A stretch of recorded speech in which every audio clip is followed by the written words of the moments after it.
United Airlines CEO Oscar Munoz apologizes and says police will never again be used to remove paid passengers on overbooked flights as the embattled airline continues to deal with fallout from the video showing a passenger violently dragged off a plane. Joining us to discuss is WSJ's management news editor, Joann Lublin. Welcome, Joann. Great to see you. This morning, in an exclusive interview with ABC News, Oscar Munoz did apologize. We're going to run it for a second. It's not so much what I thought, it's what I felt. Probably the word ashamed comes to mind. So, Joann, did he wait a little too long, though, to issue that public mea culpa? I think he did. But you know what? Hindsight is 20/20.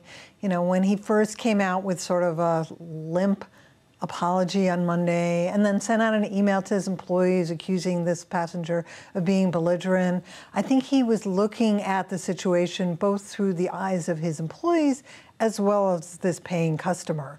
And frankly, in a business like an airline where the customer is first, last, and always, he needed to take that attitude on Monday, not on Wednesday. And that initial response that you just outlined was highly criticized, and he addressed that in the interview. This is what he said about his first response. I think my first reaction to most issues is to get the facts and circumstances.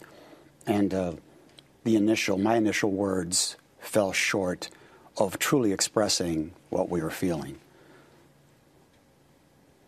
And that's something that I've learned from. So there, he offers a partial explanation. He also says that they're going to take a close review of the policies that led to this, as he calls it, system failure. As a management expert, when you look at what happened from the outside, of course, do you think it probably was a system failure, that the frontline managers were not properly equipped to deal with this? No, because I think the direction comes from the top. The frontline managers would know how to deal with a situation like this with greater sensitivity and less use of brute police force if that is the corporate culture and if that is the message from the top. Otherwise, they're just going to go by the book. Right. And, you know, the book doesn't always apply. It doesn't. So as the management expert that you are, what advice would you have for Mr. Munoz in the days, weeks, and months ahead? Well, I think for starters, he needs to take out a full-page ad in our newspaper and other major publications explaining exactly how he handled this badly. He needs to, I think, grovel a bit more to his public than he already has. I think this appearance today will go very far, but I think this man who got bloodied and yanked bodily off this plane is going to be suing United. Well, let's talk about that. He was asked in the interview, and he says he has not yet been able to contact Dr. Dow. He's reached out and has not been able to contact him.